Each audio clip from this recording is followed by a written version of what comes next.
Hello, everybody, and welcome to the McRADcast. Today, I'm joined by two of my good friends and great musicians, Josh Smith. Josh, how are you today? Hey, doing good. And How are you? I'm good. I'm sorry. And Shannon Cook. Shannon, What's up? how are you, man? I'm great. Awesome. Thanks for coming by, man. It was kind of short notice, I think, for you, Shannon, and Absolutely. you just jumped right in. Yeah, man. I saw you at Redbones. I love you, man. I always love doing a cast from the penitentiary. So, Shout out. yeah. And Josh, I've been Yeah. kind of talking to you for a while about doing it, and glad that I think we've done Matt Brown's We together. did Matt's, one time. That was fun. Yeah, so this is a new thing. We're still kind of like, I don't know what it is. And we're just going, you know what I See where mean? it We're just goes. going with it. Yeah. So one thing I was thinking about was in the days leading up to this was that we all met in a bar, essentially, because we were all either patrons or employees. And you guys, obviously, being musicians, played the place, which I guess would still be an employee type role. Well, and you were a bouncer, so you were all the above as well. But I think, I think I think initially was Barley's with you, and probably the tavern Probably so. for you, Shannon. And but anyway, the reason I started thinking about that was like the bars we used to frequent and kind of how we all met. And then I was thinking about like cool bars, like when you think about like what is a cool bar, and I thought about how like a lot of people have tried to open a bar, and a lot of bars have come and gone.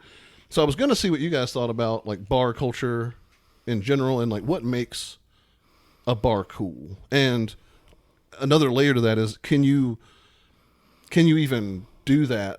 Like, can you make that happen, or is it just like an organic thing that comes together?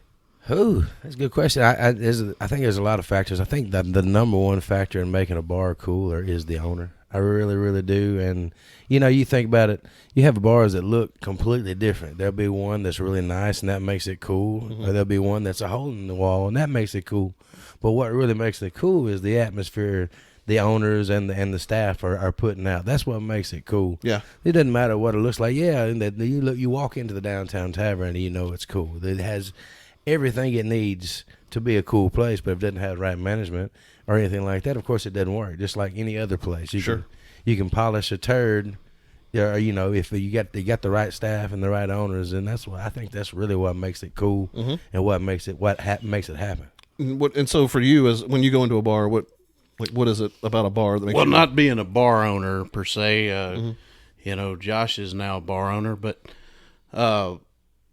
it was the people. I mean, it was just the people I got to interact with and the fellowship, know. Do you feel like it was almost like you can tell pretty quick, like the energy Absolutely. of the place? Absolutely. Yeah. So for me, it's like, and there's different levels of that. So I know you were kind of you had like more ties with, like, I think we all kind of were. It's Barley's first, Sure. and then there for the longest stretch was like the Downtown Tavern, Sure. And you were down there a lot, but you were also at Redbones a lot too, Right. I was booked there quite a bit. Right, which is also a cool bar. Yeah. But I think in a way they're different. Like they have a different vibe. Definitely. But that doesn't mean Sure. bad or whatever. Right. Yeah. So yeah, but I think you get an idea of the energy of a bar pretty quick. So I think it's weird though, but maybe you're right about just the behind the scenes, the staff, the management, the owners, things like that. I'm kind of a spiritual guy too. I think the building sets a lot of it too. There's some a vibe to especially some of those old brick buildings and things like that. Yeah, it's actually the reason that I prefer Memphis to Nashville, because to me those old bars in Memphis are way cooler than any bar in Nashville. Now, it's hard to say that because there are some cool places in Nashville too, of course, it's a fun place to be. It has the history too, but just Nashville, Memphis, just completely different. Two completely different birds on 300 miles apart. Something about the grittiness of Memphis, that bluesy. But I think Nashville, it used to be gritty. Sure. You think about how that used to be, and now, I mean, it's very polished now. But back in those the days when Memphis was gritty and Nashville was gritty, this is one gritty road. Yeah. Right here, smack dab in the middle, was Jackson. And to that point, Jackson is the history of Jackson is way cooler than I think a lot of people know. Sure. So, Yeah. we talked a little bit about this in the last episode, but you drive into Jackson and you see the home of the home of the famous Carl Perkins, or however it's Right. whatever it is, and I don't know if a lot of people fully understand the weight of that, and maybe it has a different meaning for different people. Obviously, I think as a musician and a lover of music, I feel a little bit stronger about it because you kind of know what that guy did. Right. It's not necessarily the tourist town like Memphis or Nashville. It's just a place where that kind of started, and they went to these places to get that going. Yeah, and what's crazy though is when I worked at the tavern, one afternoon, I'm sure you were there. We were always all there, Yeah. but there was it was an afternoon happy hour time, probably 4:30, 5 o'clock in the afternoon, and then people started showing up, and it was people we had never seen before. So we always ask them, "Hey, how you doing? What brings you here?" And it was people from like Germany and France and England. And name a European country. Right, and they were in exactly. the bar, and I was like, "What is going on?" Yeah. And so I was like, "What are you guys here for?" And they're like, "No, I mean, hey, welcome, thanks for coming, but what's going on? Like, why are you in the downtown tavern in downtown Jackson, which is, downtown Jackson's not even really a downtown, like it's like a 3-block area or whatever." And they were there for the Rockabilly Fest. That's right. Yeah. And I was like, "What?" And they're like, "Yeah, Carl Perkins." They're like, "Carl Perkins is God." I was Isn't like, it crazy that we're here and we don't know as much about Jackson as those guys do? I didn't even know that was going on that weekend. Right.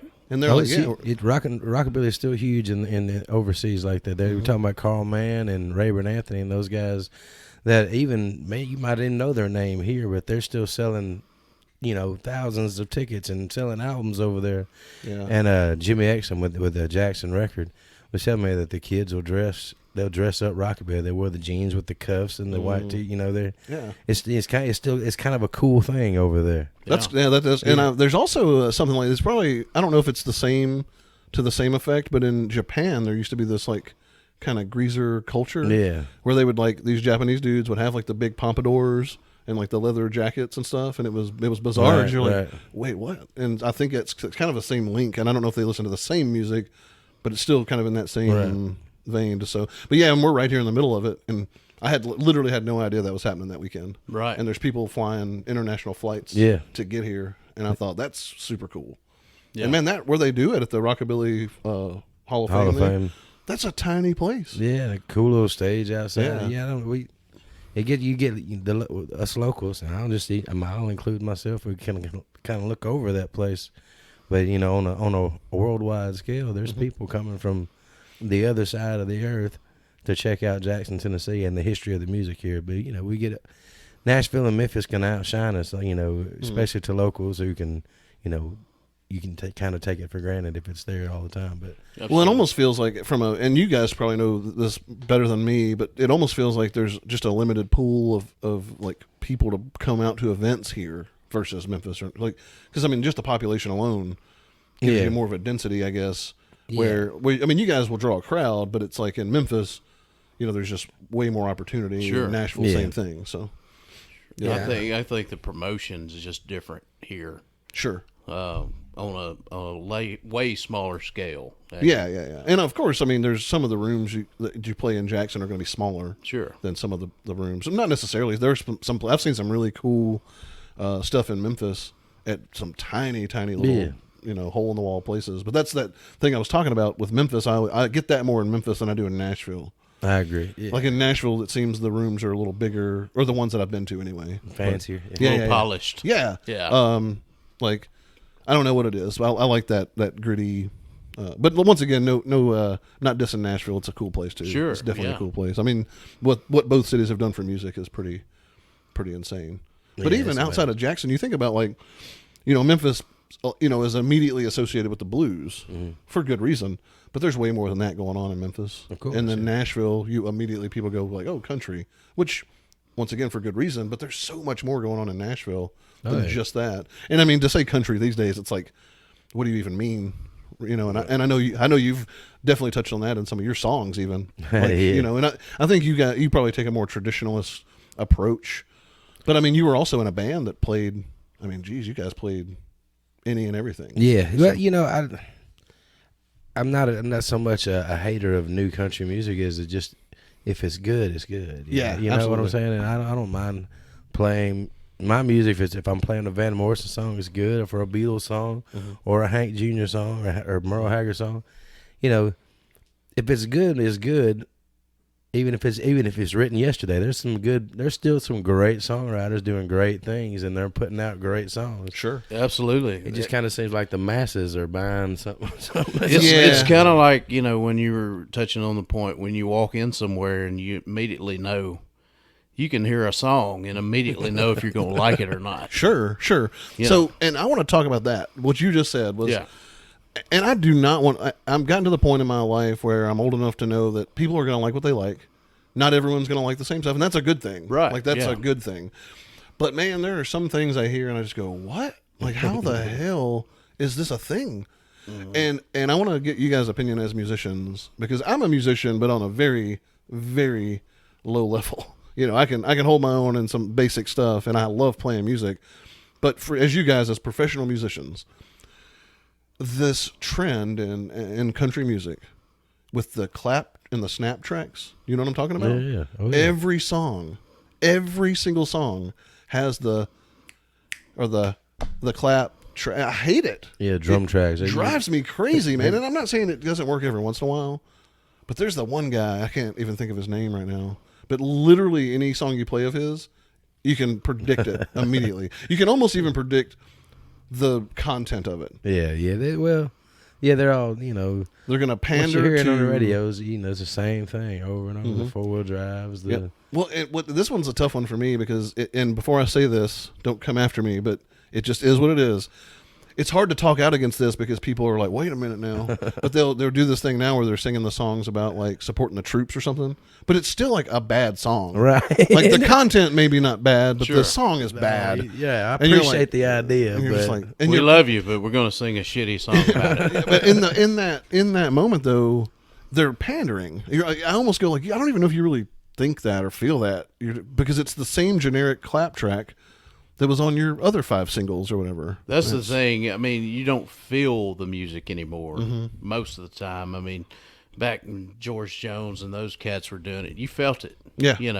They made you feel it. It's all about feeling the beat now. I mean, they don't even, songwriters a lot of times don't write a melody. They write to a rhythm, to a beat, and just let them do what they want to do. They have, it's almost like they have these generic kind of chunks that they just go, I'm just going to repeat this thing or say this. And I mean, if it's making you money, do your thing, man, I guess. Can't hate them for that. At the end of the day, though, and I can't speak on this because I'm not a songwriter necessarily.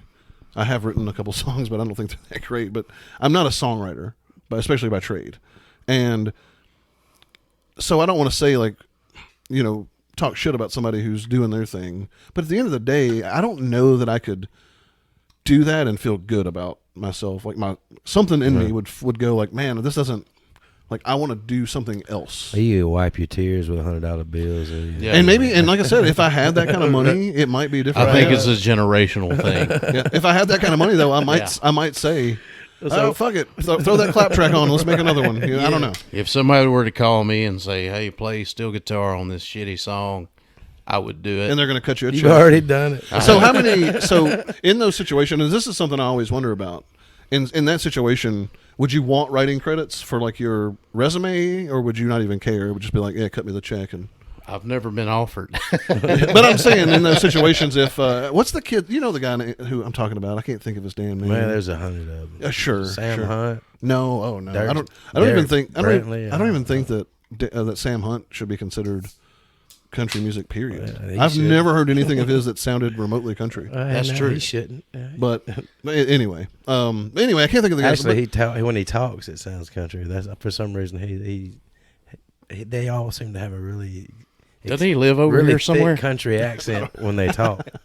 Right. But on the other side of that coin, there are guys out there like the Luke Combs and the what's the red haired dude that does Childers. Yeah, Tyler Childers. Yeah. I love that stuff. Yeah, me too. Yeah, so it's still things to get you inspired. Sure. It's just so much other stuff you're bombarded with that'll kill your spirits. I guess for me, and it might just be the little bit of musician I have in me, when I hear that song with the clap track, I'm like, how does someone not hear this and go, this is the same song that you just released and 4 other people just released? Like, to me, it's like, I wouldn't even know how to distinguish between the songs. I'm like, how do you even know this is? I mean, they're writing articles now on that one beat that's killing country music. You know? Oh, is that a thing? Yeah. Right on. Yeah. I just hear it and go like, it just makes me cringe because I'm sure someone did it, and I'm not saying that there's no good song with that because I'm sure that one of the legends probably did it at some point, right? Somebody used to clap track. Somebody did it cool. Yeah. Alabama used to use there it. There you go. Yeah. Oh, yeah. The closer you get. Yeah. So, but those were white guys clapping. That was impressive. On the 2 and the 4. they were, man, they're in time. Yeah. They probably went on and had a drink after that. We did it. Beautiful hair. So yeah, but like I said, I mean, if you like what you like, sometimes I just have to go like, you got to talk about it. Well, now I mean, you can hear the first part of a song, and used to you could pick it out what the song was going to be, and now there's so many that sound similar. You're like, well, let's give it a minute. They have to because you got to make the dance track, so you got to blend them together for the techno dance or whatever the kids are doing these days, you know. And I understand like the idea of like just a song to dance to or whatever. I don't dance, but I understand that people go to the club. They want to. You should. Hold on, hold my drink. But I understand that people go to the club. They just kind of want to zone out and get into the rhythm. I get that. There's places for that. Yeah. But like, you're not listening to like a Sam Hunt song on the dance floor at the club. You know what I mean? Like, oh, you probably maybe there's a remix. I'm sure. Oh yeah. What was Probably that? Sam Hunt and Timberland. Yeah. The curve of your body. What was it? That Sam Hunt song that was so big and knocked off Merle Haggard. Broke a bunch of records that should have never been. Something about Body Like a Back Road. yeah. I guarantee you. There's a club playing that somewhere. Yeah, I played now. Steel on that record. Yeah. They didn't use any. They didn't use it. But after all that shit I talked, like I said, if they called me up and were like, hey, we're paying some money to do this thing, I'd be like, all right. Oh, Don't tell nobody. Well, hell, tell them I don't care. Yeah, I don't care. Yeah. Yeah, might as well give me them writing Be credits. like that little dude in front of Kid Rock out there, but I'd be Yeah. So I'd be the hype guy. Come on, call me Luke Bryan. So for being, and I know Shannon, I just saw you two weeks ago, whatever it was, playing one of your gigs, and is that something you're doing pretty much all the time now, or are you doing other things? Well, I get burned out pretty easily these days if I'm not doing something cool. Yeah, but I'll still do it if they call. You know, you're talking about the acoustic gigs, right? And stuff? Yeah, full band stuff. I stay pretty busy doing that kind of deal, but the acoustic stuff, I've just over the years I've gotten tired of hearing myself sing. We all have, Shannon. No, I know, that's right? not. No. Shannon's great. You guys should check him out if you ever see him out and about. He is really good. Very entertaining. I didn't even know for the longest. I knew you're a pedal steel player and right. You're a great pedal steel player, and I didn't even know. And I mean, I assumed that you can probably play guitar as well. I don't know if maybe there are pedal steel players out there that's all they do, but it seems like you would have to have some kind of. That'd probably be rare. Yeah, it'd be some barrier to entry there. But but I didn't know that you like you perform solo stuff. So Sure. to see that, originally I was like, oh, that's cool, man. That you just go, all right, let me. Yeah, actually, I started out doing that, and there was a lot of guys way better at it than I was. So I said, man, let me find something else to do. Nobody playing the steel, right? That's right. So. No, I've hired Shannon. He's played acoustic. I played many acoustic gigs with him. He's played lead guitar. He's played bass guitar. Mm-hmm. He's played steel guitar. And I just own a lot of instruments. That's the thing. yeah, he's Do you have this? Yes, I do. Yes, I'll be on at 7. Shannon, do you have a xylophone? Yeah, actually, I do. Yeah, It's one of them Fisher Price ones, fact. but yeah. So I was you might know where I'm going with this, but I'm still gonna go with it anyway, since we were just talking kind of we almost kind of talked about it a little bit. But so I'm a huge fan of stand-up comedy, and I'm actually thinking about trying it myself sometime this year. I think you should. That was a shameless plug for anyone. I might be doing stand-up comedy. I got a stage. Be on the lookout. So one thing in stand-up comedy that you see a lot, especially if you watch someone's live set, is hecklers. Right, so people heckle, and if a comedian's really good, it's like they'll just destroy the heckler. It's amazing. Sure. Sometimes they're not so good, and the heckler wins. But for the most part, for the bigger guys, like it's almost like they have it in the chamber ready, Yeah. And and that's kind of a thing in comedy, because then the comedian starts doing crowd work, and it's a funny thing. But as a musician, it's a little different, right? Yeah. Because I think at some point, it's the same concept is I'm up here trying to do my thing, right? Whether it be your cover band stuff or if you're presenting your own art, but it's still it's a social contract between everyone in that building that you're here to play music, I'm here to play music, and you're here to listen to the music, right? And dance or do your thing. Yeah, you're here to play this music for the least amount we can pay. A little bitterness there. That is the contract, I think. That's the social contract between the patrons and you guys are you're going to play and we're going to listen and dance. So when someone starts heckling, it's like it has to be a bummer, right? Yeah, well, And and that's what I was going to ask. Is there a point though if they're funny enough that you're like, okay, I dig this? Is that a thing? yeah, that's how me and Shannon met. That's true. That's why I brought it up. That's a true story. It was a setup. It was a terrible setup because I knew you were going to see through it. But so for those of you listening, we used to do a thing at the downtown tavern called the Grill Out and Chill Out on Monday. Was it Monday nights? Yeah, I think. And so basically the concept is still awesome. We would fire up a grill out there, and you could bring your own meat. You definitely could. Yeah, so you could bring a steak or some burgers, whatever you wanted to bring. Meat and 2 veg. There, but we were provided the 2 veg. That's true. I remember that night. And so basically the setup was you bring your own entree, we grill it for you, and then we'll provide you side dishes, and there's always music there. And it was did you run all the music stuff at that point? You were putting it on, and you just had kind of a music stew. Yeah, we just kind of threw guys together who were free on money and who didn't mind playing for nothing. Yeah, exactly. Playing for meat. Playing for meat. So one fateful Monday night, Shannon Cook, who no one had ever met before at this point. Molly knew him from high school. Yes, right. That's it. Yeah. But I didn't know him from anybody. And he's in the crowd. What a jackass. And I don't remember all the things, but I do remember thinking. Oh, I do. Yeah. I remember it was outside. It was out back on the patio there.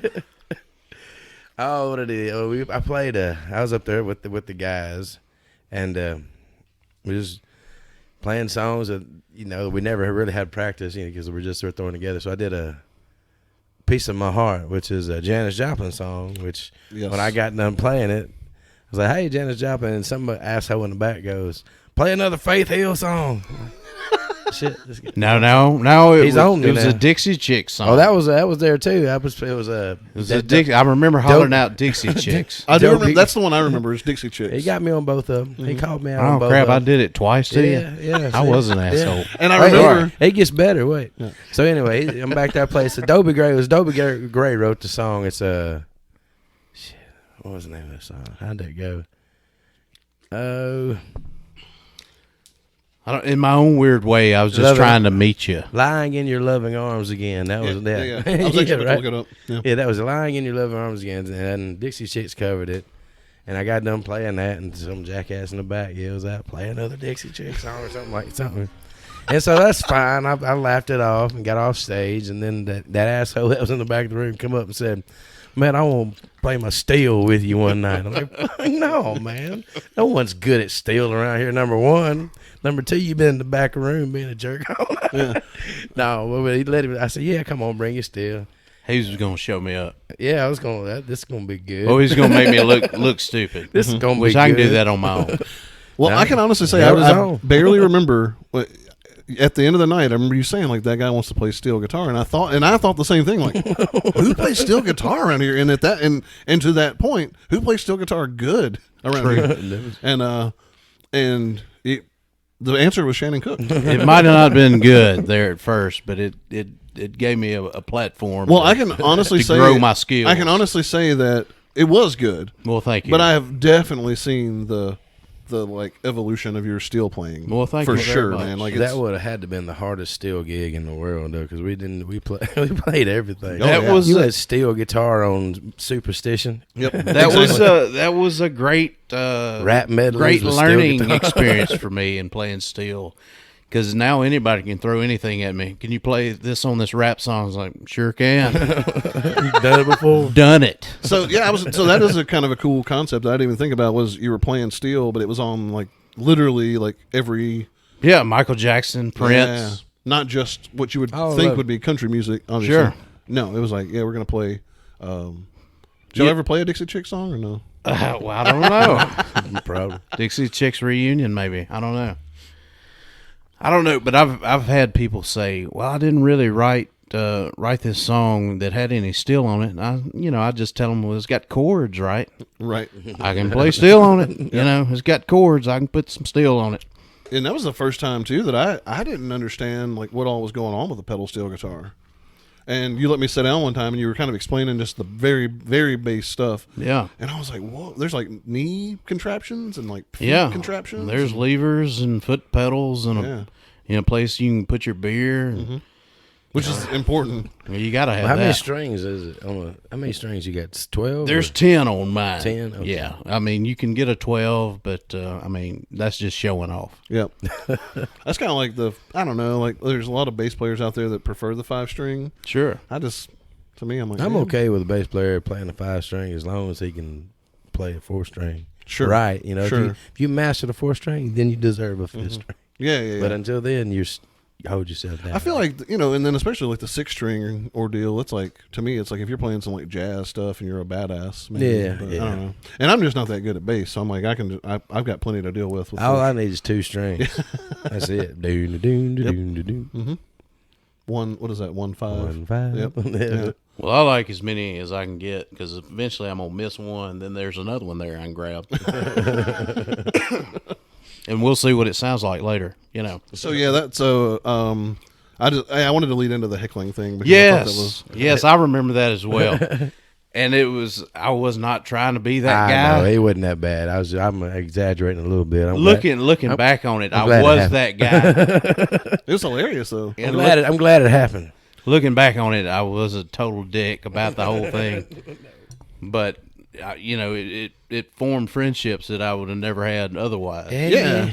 I think that at some point, I think a lot of it comes down to like intent, right? So when someone says something or does something, like what's the intent behind it? And I don't think at any point anyone was like you were legitimately trying to be an asshole to everybody. Like you wanted to play.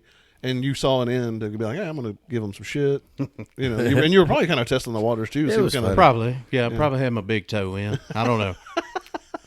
But so I'm thinking, if you're a comedian and you're giving it everything you got, someone heckles you. Mm-hmm. If you just can't think of anything else to say, you just say your mama. Mm-hmm. Well, it don't matter what they say. You suck, your mama. Mm-hmm. It's a classic. It works every time. It's definitely a classic. I use it on stage. Your mama. I think what you have, and the reason I said the heckling thing initially too, outside of setting up how we met Shannon, was is that how we met as well? Had to be. Okay. Yeah. That was your introduction to the Jackson. I don't know if I was introduced to everybody I know by that day. I don't know if we actually met that night. Yeah. But I definitely knew. I was like, that guy was hilarious. And, and then shortly after, if not. But yeah, that's how I was introduced to you anyway. Okay. And I thought it was hilarious. And but yeah. But the thing I was going to say about heckling is, in music, it's every time, and I don't know why it makes me cringe, is Freebird. Yeah. Like, stop saying it. It was funny like once, 30 years ago maybe. It's not funny. Still funny to them, man. Here you go. Here's your free bird. That's why you're doing to flip them off. Free birds for everybody. I hate it. That's a tough one. It's you know what else I hate, and I don't know why I hate this, is when you bring food somewhere and someone's like, "What'd you get me?" It drives me crazy every time. I don't know what it is. I'm like, they're just having fun. But in my mind, I'm like, fuck, I don't know, nothing. Like, are you mad because they didn't get you something? Oh no! Like if I have the food and they're like, "What'd you get me?" I'm like, "It's just terrible. It's like a terrible." I don't know. Why does it drive me crazy? I don't know what you're saying. That kind of stuff drives me nuts too. It's on the Freebird level though. Yeah. When someone yells Freebird, I'm instantly like, "Well, you fucking killed the mood." Yeah. Like the whole mood is ruined. Now I can't play my Brooks and Dunn. Yeah. You guys are jaded. I'm thinking about Right? Skinner. Exactly, yeah, no doubt. No doubt. It doesn't. I mean, it doesn't like really ruin my night, but it's like, dude, like, are we really still yelling Freebird? They really are. And to me, it's like, it's just unoriginality. It's just like the most unoriginal thing you can say in that moment. And I don't know how anyone is alive in 2020 and doesn't know that you shouldn't say that. I'm pretty sure everybody that's alive right now should know how to play Freebird. Sure. Sure. I mean, even if you've never picked up a guitar, you pick one up and play it High school course, note for note. like English, literature, Freebird. Freebird's on the curriculum. Isn't it? Well, I think isn't it on like the Pick your instrument. forbidden list or whatever? Isn't that one of the forbidden Yeah, songs? you don't. Yeah, the music stores don't want you to play that one. This is the big. This is the big money item. You know, $100 for Freebird. And, Stairway to Heaven is one, I think. yeah, That was in Wayne's World, right? Brown He Eyed starts to Girl. play it, and he's like, "No stairway." yeah. And I don't think he started out right. In the I don't movie. either. I think they didn't have the rights to it, Yeah. so he just started playing kind of a like Yeah, 'cause it definitely. now that bugged me. I was like, that wasn't Stairway. I mean, what the hell are these guys talking about?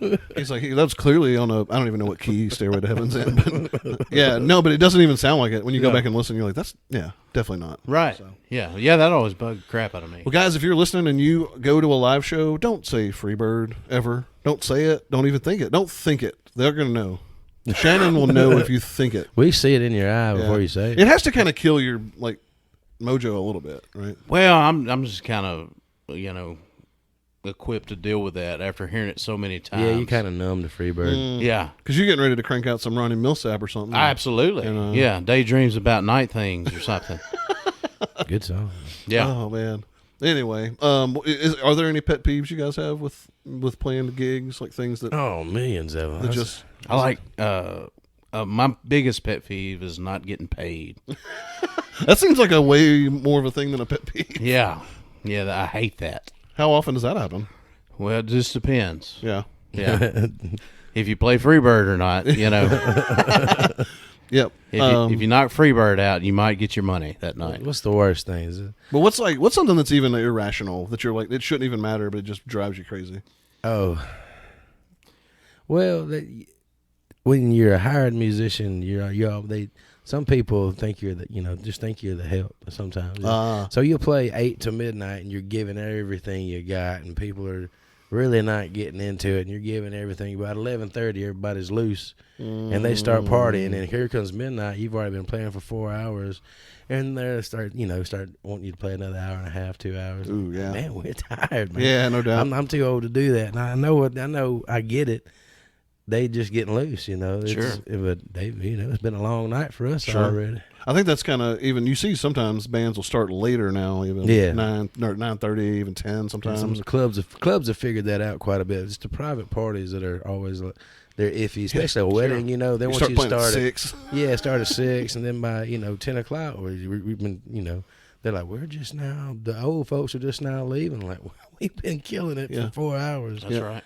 And you're like, and we are the old folks. Well, we're going with them. Yeah. Yeah. Our bus is leaving. If you guarantee us an extra $5,000, usually we'll pay y'all extra $50 to stay here. Or And at that point, you're just like, man, there's 5 of us or 4 of us or whatever. You're like, nah. it's not worth it. No. Guys, you want to play for another $12.50 a piece? Yeah.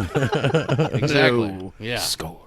So do you have any just I don't know. It just feels like you got to run into something like those like. There's always the turn downs. There's always, there's going to be somebody who's too loud for you kind of get over. This past weekend I was playing, and the lady was really enjoying it, but she was really enjoying it right here. Yeah. And every time I'm trying to sing, I can hear her encouraging me. She was being very nice about it. Sing it, brother, sing it. I'm like, I would, but I can't hear myself. You're somehow louder. Yeah. How does this happen? But no, I understood. She was, she wasn't being ugly, but That's a weird trade-off. It really is. You're like, because in that moment you're like, man, I really love your energy. Right, thank you so But much. I can't think or hear to sing the song I want to sing. Right. I don't even know what the next lyric is. Yeah. Yeah. And a pet peeve of mine would be as it being a part of a band is somebody being too busy, which I'm guilty of that myself, depending on who I'm playing with. But if everybody's going 1,000% at the same time, it's too much. Oh, you mean musically? Musically, Everybody playing too much. Yeah. like within a band, if it's busy, the crowd might be loving it because they don't know. They don't. Well, But it starts at the drummer, and all works as a drummer, bass player, and works itself all the way up. Oh yeah. Some great players. I'm playing with some great players, but then you're like, well, the drummer's doing this, the bass player's doing this, the keyboard player is doing this, is anybody even listening to the song I wrote? Exactly. You know? Exactly. Like, you missed that punch, motherfucker. Yeah, you sounded great on, but you missed the fucking punch you're Yeah. supposed to have. Yep. I wrote the song, learned the punch. And I think a lot of times what I realize about really great music and really great songwriters and musicians is that sometimes the best shit exists kind of in the like spaces in between. Absolutely. You know what I mean? Like To that. breathe, yeah. The places where you're not playing. Exactly. Yeah. And especially what kills me the most, and it's because I'm a bass player, is the drummer bass player combo.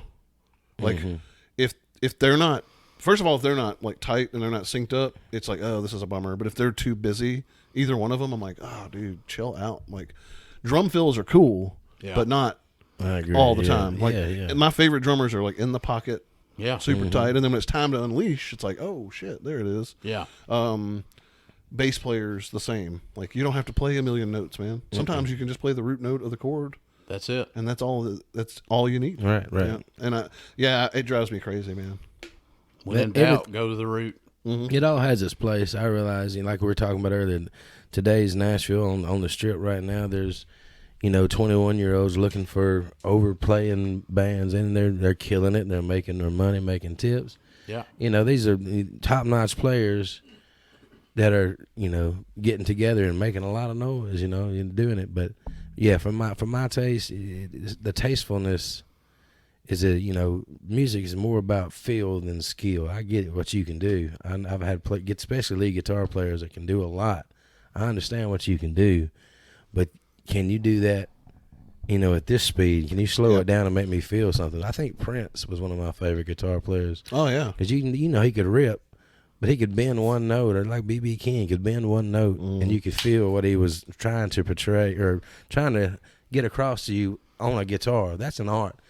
There's those great players that can do amazing things. Brent Mason can do amazing stuff on guitar, but as far as just talking, like you play an instrument just like you sing, or you're vocal. You're telling a story from here to here. right. So I think a guitar solo is the same way. Or just the feels in the guitar. Eric Clapton's a great example. He knew how to play a guitar, and it ain't about what you can do on the neck. It's what you can do with the neck, Sure. Yeah. So that's this. I lose a lot of interest in over players. Yeah. It's a lot of dynamic. You lose that dynamic when everybody's just going 90 to nothing. And one of the first examples of that, like in person, I saw was when you guys played with the Grove at Barley's, especially because I think we've talked about this before, but I think if I'm not mistaken, you guys were the house band there essentially, and you played Wednesdays and Thursdays. Wednesdays and Thursdays, and it was always packed out. Yeah. Right? And then as the crowd thinned out, you guys would get a little more loose and start to have a little more fun as far as, and you guys always had fun, I think, but it was more like, now we can kind of play for our friends almost. Yeah. And so, me and Randolph and a bunch of the whole crew would be there. And I would see those moments where together, all of you guys were incredible musicians, but no one was just like, look what I can do all the time. Right. But then you guys would do those things. Man, they do some amazing. Andy Dixon and William Coates. And then y'all would do those little breakdowns, the down, and then it would be like solo for 3 seconds. Oh, yeah. And then everybody would take turns.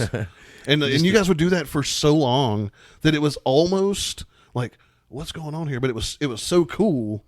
Yeah, what kind of heckled y'all back then? Yeah. You would have had a field day, My man. goodness. But yeah, I just remember thinking, but dude, like Andy Dixon, man, and not to I said this to someone else, that I think that Andy Dixon is the best bass player that I personally know. Yeah, Right, because he you can say is. you can say like, oh, Victor Wooten or whatever, but I don't know that guy. Right, Of course he's yeah. good. His records are cool, whatever. But watching Andy play bass is like, it's just like what, like, and he can play any genre and play it well. Like he's not just like, well, he's a good country bass player or he's a good, rock bass, whatever. He's a band leader, man. Oh my He gosh. sure is. Yeah. And the dude practices. Oh, he cares. Yeah, Like- there was a time he didn't. There's a time he didn't care about anything. But ever since Andy's grown up, man, he's a soldier. Yeah. He does his homework. He comes to Nashville and he's prepared. He comes to our practice. He was prepared. Yeah. Yeah, there's no reason, and I've done sessions with him, and he showed up with the charts. he'll be huge. Yeah. He'll Here be you go. huge one day. He'll be a huge bass player. He's got his daughter, and she's an older 16, 15 years That's old. crazy to think, man. Yeah. So now he's about to take off. I'd imagine you'd see him on a big stage one day. He definitely deserves that, man. Yeah. That dude. And he's pretty. Yeah, oh yeah. Beautiful man. And there's no one, I've never seen anyone look more natural, look more natural with the bass in their hand. Oh yeah, it's like it grew, like he grew out like his wings coming out of him. It just grew, and he plays it, the way he holds the bass, everything just looks like it's come 100% what he was born to do, and he was. Yeah. Well, those are the best players too, is the guys who it looks effortless, but there's a ton of skill and work behind it. And he's always overcritical of himself. Oh yeah, right. Yeah, those he's are a very the guys. humble guy. Oh yeah. Are you guys playing any projects together? We hadn't done a lot. We got the amp coming up May the 1st. Gonna kick off the season at the downtown at the amp. Oh yeah, that place is cool too. Yeah, I've kind of retired. I'm doing this bar just down in my hometown. So I've put down the guitar for a little while, doing some recording with Jackson Record and with several different artists around here. We're putting a catalog together. So I've got some recordings with Will Burton and John Spears and Wendell Mask and Blake Dixon. Yeah, Will Burton's going to be on the podcast. He's a great guy. Yeah, he's going to be on. Great. He's a good dude. In a couple weeks, I think. Sweetheart. So we're going to put this catalog together and try to shop it to Nashville. Sweet. With 5, 6, 7, 8 different Jackson artists. So I'm doing. I've kind of slacked off on the playing. Shannon's he's staying pretty busy. I'm still trying to do it. Mainly because I can't give it up. I just love it that much. Sure. And we still talk Josh into going up to Tootsie's, once every couple months or So something. you guys are still doing that gig then? That's what I was going to get Yeah. to. So and that's for those who don't know, Tootsie's is in Nashville. Yeah, world famous little place downtown. We ain't getting rich. Sure. It's kind of a bucket list kind of thing. Yeah, man. They've asked us to play a couple other places, like Honky Tonk Central, is that the name of that place? A couple other places that I don't even recognize the name, so I don't care nothing about playing. Yeah. But I want to play the old school Tootsies or something like right that. behind the Ryman, baby. Yeah, we stand in the alleyway there. That's just a cool feeling. Yeah, that's awesome. It's That's very cool. bucket list. And the Ryman, for those who don't know, is that originally where the Opry was at? Grand Ole Opry. Yeah. Yes. So and I didn't want to misquote that because I know. Do they still do it there? Is that still a thing? I believe that's right. Yeah. And they move it in some months. That's super cool though. But yeah, just to be in that area is like It's the mother church. sure, sure. Yeah. That's a very cool feeling. And how often do you guys play that gig? Every 6 weeks or so. Okay. Yeah. Every couple of months. We get up there on a Wednesday night and play for a couple hours and just a bunch of, it's kind of, we're waiting this bunch of young guys get on the stage before us and a bunch of young guys get on the stage after us. Is it usually a pretty good crowd down there on a weeknight? Yeah, usually, always. It seems like the kind of place that would just it just draws people in. Well, because Nashville's just busy all the time. Yeah, I mean, it's always busy on a Wednesday night. You're thinking, where are these? Where are these people from? Where are they from? It's crazy. We've run into old friends. Yeah. Heard y'all were going to be up here. They don't even live there. Yeah, that's awesome. That's Nashville's just crazy place. Yeah. I'd like to come up there and check it out when you guys are up there sometime. I'll be on the lookout. Hey, you can ride with us, Yeah, that'd be cool. And I also wanted to kind of talk about. I think we've all done this at this point. Is kind of gone on a tour before. Yeah. And just talk about so. And this kind of goes back around to like being a musician as work. People see it kind of as, oh, that must be amazing, and it is for sure. Yeah. But there's a level of work that people don't see. Sure. And being on a tour, especially, is like it's so time constrained. There's so many time constraints rather, and it's every part, especially with like what we did. Now Shannon, you went on tour with. I was with Ash Bowers. Yeah. Now was that just a couple of acts, or was it a bigger? Was it like a? Well, once we were on some dates with Jason Aldean. Okay. And the next was Eric Church before he really became Eric Church. Maybe before y'all went on the road with him. Before we did. Yeah, we heard about y'all. Yeah, that's right. That's why he asked to get y'all instead of us. No, it was a fun experience, a lot of fun, but it was too much downtime. Oh, I gotcha. That A lot of hurry up and wait, man. Sure. Oh, for sure. So, I was lucky enough that the Grove, Josh and those guys asked me to come out and sell merch for them. Yeah. And which was, immediately said yes. I was trying to get on that gig. So I know you hard kept back telling then. me, you're like, get me out there, man. I would talk to everybody in the band. I was like, hey, man. And I still joke around with Singleton's like, if y'all had me on that tour, man, y'all would still be doing this stuff. Yeah. Shout out to Jonathan for taking me with him on that tour. It was a super fun time. That was 10 years ago now. He's probably glad. Yeah. He's glad, It's over. Summer of he is. 2010, and I was so impressed by that tour. It was a great experience, like I said. Like I wouldn't trade it for anything. Right. But it's the Country Throwdown tour, and a lot of big acts on there, and it was an outdoor festival thing. So it was like, we play on the satellite stage. And then there was a big amphitheater usually every time we went wherever we were going. And we went all over, man. It was like started in Florida, went up the East Coast, ended up in California. I remember Salt Lake City. Utah, it was freezing. Yeah, remember it was so windy it destroyed our tent, the merch Yeah. tent. Like in one gust, it picked like they had zip tied the tent to this fence that was like the back part, and in literally one wind gust picked up the front of the it's just like one of those awning type tents. And it picked it up and just twisted it in half. And they came by and they were like, what the fuck happened? And I'm like, it wasn't my fault, guys. The only thing I remember about that whole deal is maybe you and Sambo shirtless. Oh, Jesus. And maybe y'all ride on some mini scooters at some point. So, yeah. I was keeping up with y'all. If you I was like, I want to do that. If you go and look at like my Facebook and stuff, you'll find, if you stalk the photos that far back, you'll find some pretty crazy history, stuff. yeah. Stalk them, folks. Stalk 'em. It was fun, but was. So it was Country Throwdown tour, and I was like, that's cool. And at the time, I was like, I had no idea about any more like newer country, but I knew like Montgomery Gentry was like the big headliner on that tour. Yeah. And you had Eric Church, you had Jamie Johnson, Little Big Town. Little Late Big Alabama. Town. Was Little Big Town. Little Big Town.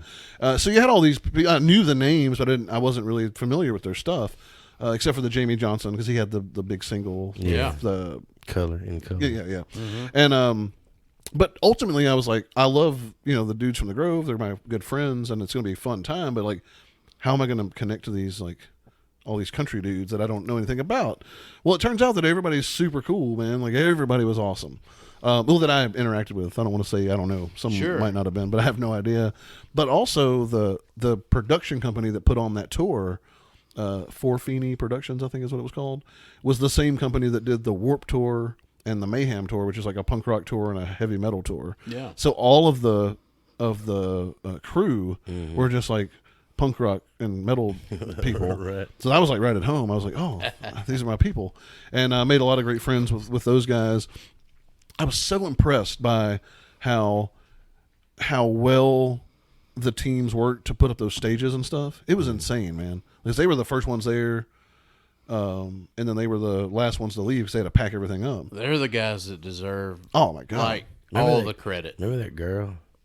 The girl that worked on the stage. She was hot as she can be. She was a monitor tech or something. Oh yeah, I can't remember her name now. I can't remember. I don't know where it came from. But I remember, but we all kind of loved her a little bit. Yeah, absolutely, she would man. Work her ass off.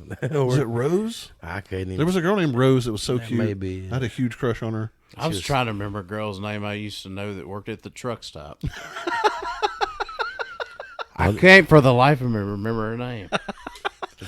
Oh my goodness! Continue on. All right. So, I always was super impressed with how people don't see that stuff, that behind the scenes stuff. Oh, no. And what was the guy, the stage manager, Kenny, I think his name was. Yeah. That dude was like all business, but he was like the most like hardcore looking, like long gray hair with like the fucking gnarly goatee, tattooed up, fucking like They were bad. leather ass skin from being in the sun all day. And like, dude, he didn't play any games. Like, if your time was up, he's like, we don't take. And if you're like, oh, we got one, he's like, no, you don't got one more, nothing. You get the fuck off the stage. And it was like because they had no room for any, like zero room for any error. And Yeah. they ran the hell out of that shit. Now there man. were several bands on that with y'all, right? Oh yeah, there's a bunch of them. Oh yeah. I remember that. I remember y'all coming back from that, and I was like, "This is it. This is it. Steel guitar, baby. I Yep. got it right here." Yeah, I did try to pull some strings, but it turns out I had no. Well, turns out I didn't either. Yeah.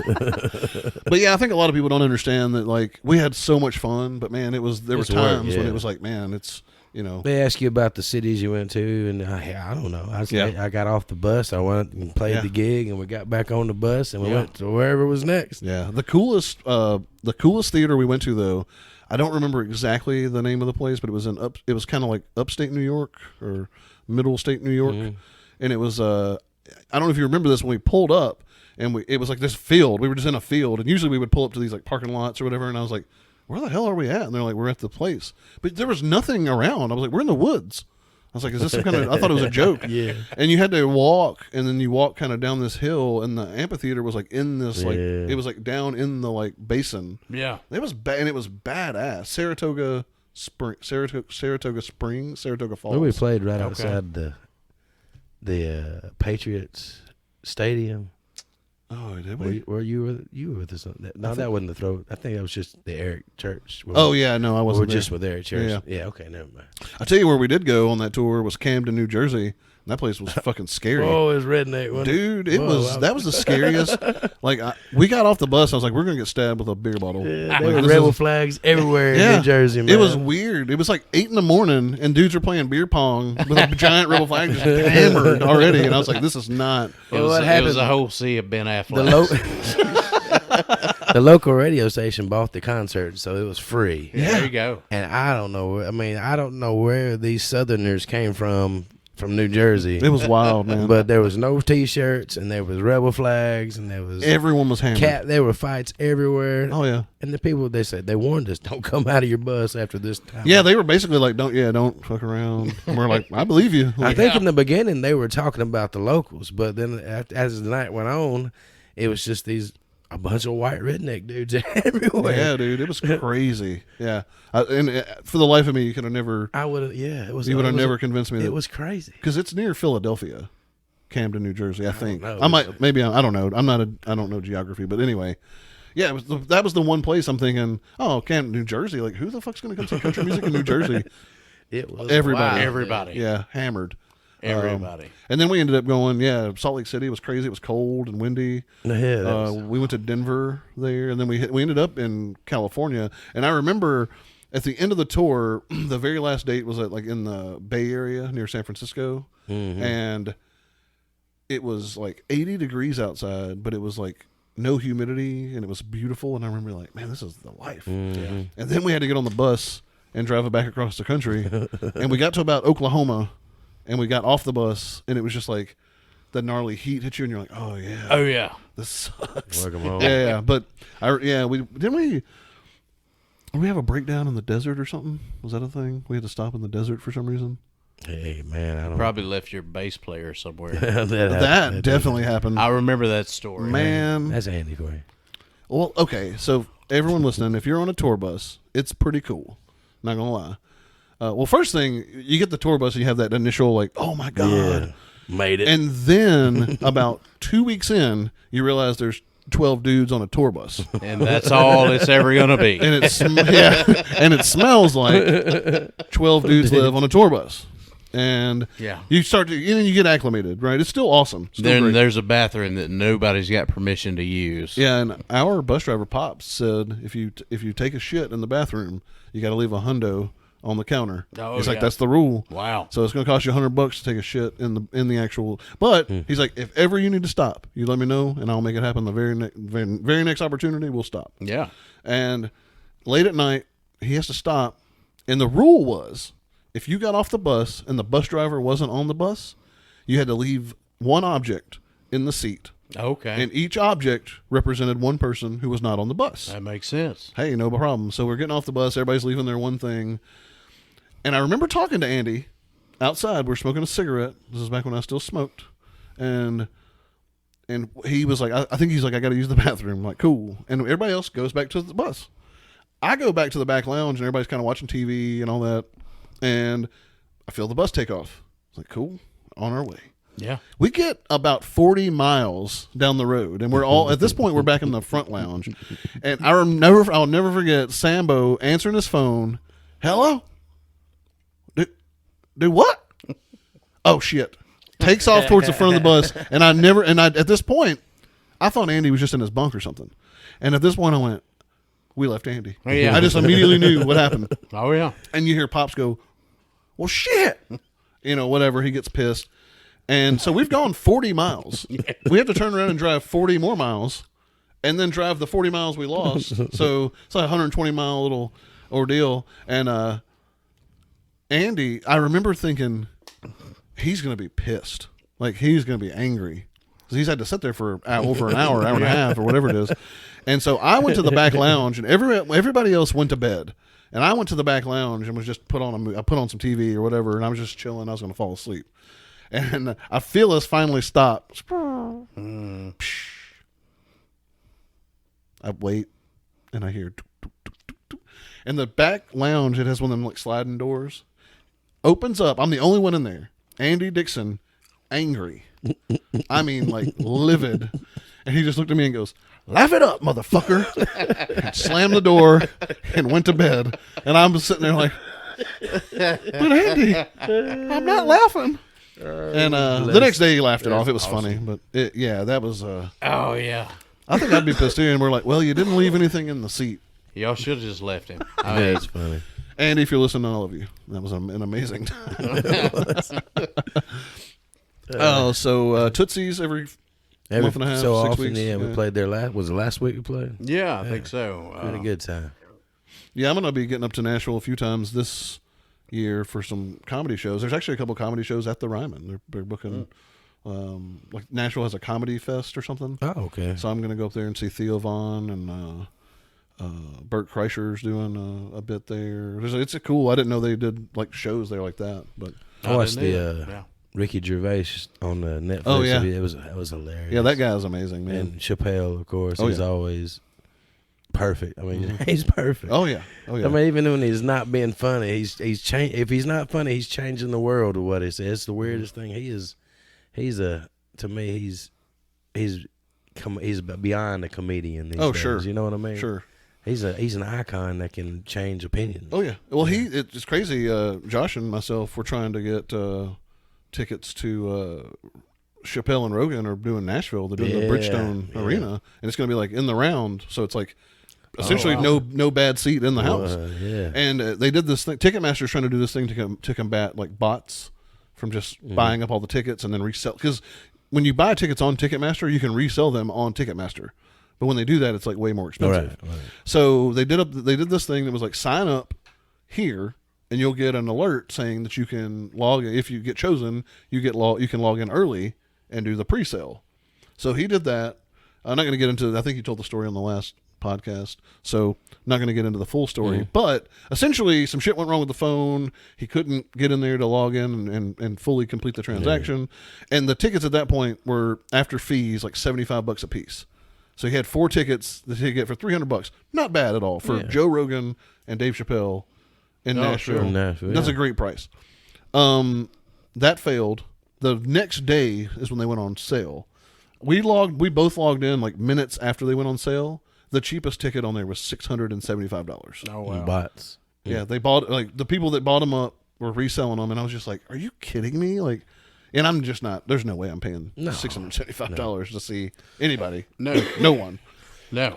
Like Is Rogan funny? Oh yeah, dude, I love Joe Rogan. I watched his podcast, and I watched him on YouTube, and I like the guy. I didn't think I liked him a few years ago. I didn't think I was going to like him. I think that's the general consensus about Rogan. Yeah, but he seems like he's got a head full of sense. And, yeah, for sure. You know, he calls bullshit when he sees bullshit. Definitely the most. He's not right or left or anything like that. He's kind of like the rest of us. He's one of those. I think he's one of those people who I think most of his things actually tend to lean left, honestly, especially on social issues. Yeah. But he definitely has a very kind of see all sides of it if he can. And he's definitely more of a just take issues as they come kind of guy instead of well, I'm left, so I believe this, or I'm right, so I believe this. He just goes, well, what are we talking about? Sort it out. Yeah. I'm kind of. I don't know. I'm kind of the same way. You know. Me too. It depends on depends on what we're talking about. Exactly. And he has a really good just sense of. I think a lot of people could do with this is that he knows that he doesn't know. You know what I mean? That's as wise as you can ever be, man. And you can just go like, yeah, I think this, but who the fuck knows? I'm willing to discuss. Yeah. You know. So and that's why the dude's got. What 20 million concurrent listeners on this Really? podcast. I mean, the dude, he's bigger than some like a lot of new shows. I mean, and it's literally for free. He does a good job, and like I said, he's very open. Seems to be open minded. His guests are from all spectrums of life too. You know, he's not steering clear of certain people. He's going after it. Well, a lot of people don't know him. A lot of people know him as like Fear Factor guy or UFC guy. Yeah. But he's literally been in stand-up comedy since the 80s. Yeah. And like we were talking about this before you guys came over. It was like he trudged that path of just like not making money, but just doing something out of passion until it eventionly paid off. Who's he fighting with? I saw Carlos. Oh, Mencia. Yeah. He calls it. It's a classic. Calls him out. Yeah. There was a lot of backlash. What's he gonna do about it, Carlos? Yeah. Well, it all came out to where it was like, pretty much. All those. I saw that all those different comics were standing there and like, you still are jokes. So I think one of the bigger fallouts from that was I wish we had a mic for you because I know you had some input here. But, one of the bigger fallouts I think from that was with Bobby Lee. Who's hilarious. I love Bobby Lee. But Carlos essentially brought Bobby Lee kind of into the fold and was like kind of helped him along the way. So he's got some love for Carlos, but he didn't know what they were talking about when he showed up. He's in that clip and he's like, oh yeah, he definitely does that. And then he had to later be like, oh, I'm sorry, buddy. I was joking. But I mean, he's like, it is what it is. But yeah, man, Rogan, he's a kind of the inspiration for pretty much. I don't mind. You might think he's a bully, but I don't mind if you're a bully and you're right. Yeah, well, I don't think he is at all, man. I think a lot of people get. I think a lot of people get. They get kind of. They can't sort out that he can see. He tries to see all sides of everything. Right. Well, you would think he leaned right. Just by how people. He gets accused of it. He gets accused of it a lot. But I don't see that either. I think he's just very open minded on the whole situation. I mean, the dude is at a point now where he has enough fame. I don't even know how to call it fame, but enough influence. Yeah. That literally every presidential candidate, which are all on the Democrat side because obviously Trump's the incumbent, but every single one of them wanted on the show, and he was basically like no, and he let Bernie and Tulsi Gabbard. I like Bernie. Oh, and Andrew Yang. Yeah, Andrew Yang was on there, who I was a huge fan of, and he dropped out. Yang Gang for life. Yeah. But no, I think Gabbard's the future, man. I do too, man. I really like her. I just don't know that I know the world doesn't like Trump, but I think Trump is what we had to have right now to kind of flip it. Well, I think. When I was in the 10th grade, my teacher Jimmy Nash, rest his soul, said we got to fix immigration. We got to fix trade, or this country will never make it. And now I'm 43 years old, and this is 30 years later, and he was right. Mm-hmm. I mean, look, you can't. How is the most powerful world in this much country in the world this much in debt? Mm-hmm. So I think Trump is the kind of the one that we had to have, and I'm hoping Tulsi wins in 4 more years, and she's the one that saves the world. Yeah, I like her a lot. I don't know what's going to happen, and I don't know but enough. The Democrats don't like her. What? Well, she didn't vote on the thing, and all. She knew. She just knew. So she's a perfect example of someone who stated her convictions and then stuck to them. Yeah, and that pissed people off. Man, it did. I mean, even you think any Democrat with common sense would say she's speaking some truth. Sure. Not the baloney that you're seeing other places. I don't know. We don't have to talk about that. No, but I do like Tulsi a lot. I really, really do. I just don't. Cute. Yeah, absolutely. She got the little Cruella de Vil thing going on, and Hawaiian. Yeah. Pretty lady. Well, yeah. So what else? You guys got going on around here? Shannon's about to get married. Well, no, not just yet. The royalty checks haven't started rolling in yet. She's making you wait. Yeah. She's like, I really want to see what I'm committing to here. She said no. She said no. Oh man.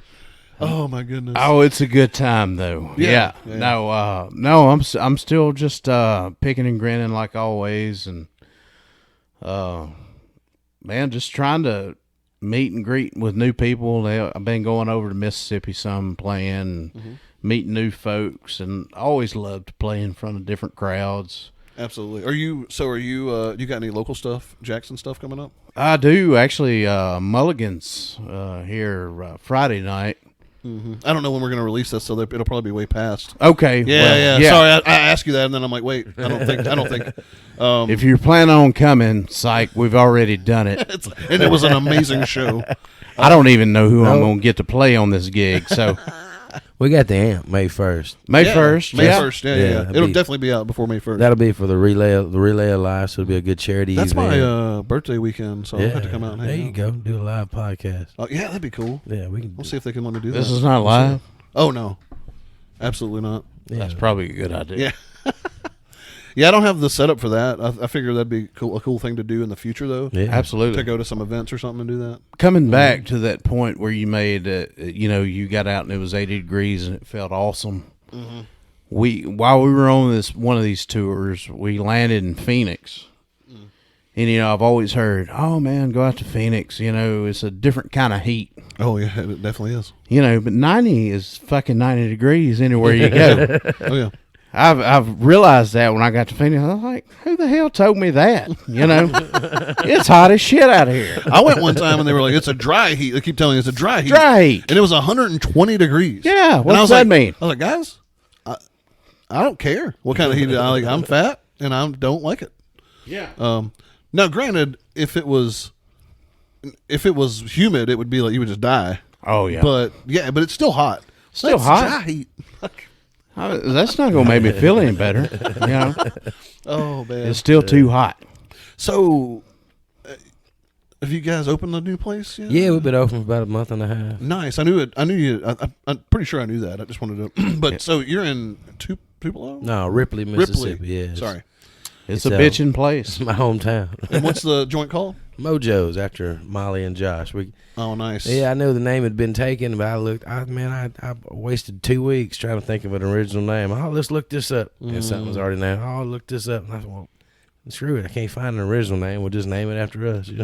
So, naming this podcast, I say the word rad all the time because I love the 80s, and I just have that thing going on. So, I was going to just call it the RADcast. And then It's been done. I literally looked up on the Apple podcast, and there's like 50 million of them. And now all of them are like 2 episodes, and like they haven't been active in like 5 years. But I was like, I don't want to make so. But I'm also lazy and unoriginal, so I was like, I'm just going to put MC at the McRAD. Yeah. So I get you on that. But so Mojo's restaurant bar.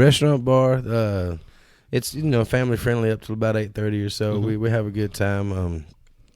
Back behind a liquor store and everything. My mom owns this big building, so we just opened it up out there. And nice. Just something to do in Ripley Thursday, Friday, Saturday night. And is it you guys do live music and all that good stuff? Yeah, we do 3 nights a week. Sweet. Yeah. Awesome. Yeah, so guys, Ripley, Mississippi, it's not and for the listeners that are in Jackson or in the West Tennessee area, that's not too far, right? An hour and 20 minutes. Hour and not 20 bad minutes. at all, So yeah. it's like going to Memphis, but get a different feel. Get to It's hang out. kind of a reboot of the old downtown tavern. I Oh, would that's say. great, man. We tried, Yeah. Rest in Power, Downtown Tavern. Yeah. Yeah. I know we've kind of talked about that a little bit last, or did we talk about that on Matt's thing? No, I'm sure we About did. the Downtown Tavern and Yeah. what a great bar it was. It was. It really was. Do you remember the night, oh man, what night was it? Remember when the pipe burst? Or the valve went Was out? that or New whatever? Year's? It was New Year's Eve was or a- Halloween or something. There's it was thousands of people there. It was a big holiday, yeah. Yeah. Halloween, maybe. I don't know. So That's the thing. I mean, what was the capacity of the tavern? Does anybody know? 120. It was And that's- easily triple that. oh yeah, a million It times. it was definitely a fire hazard at some point. Oh, yeah. There are a lot of points. Well, so we go to leave one night, and it's like myself and Josh and Molly, Ariel G, Randolph. Was that about it? Was Jeremy Dyer there? I don't think so. I think it was those because Okay. Ariel's the one that ended up turning it off, I think. Okay.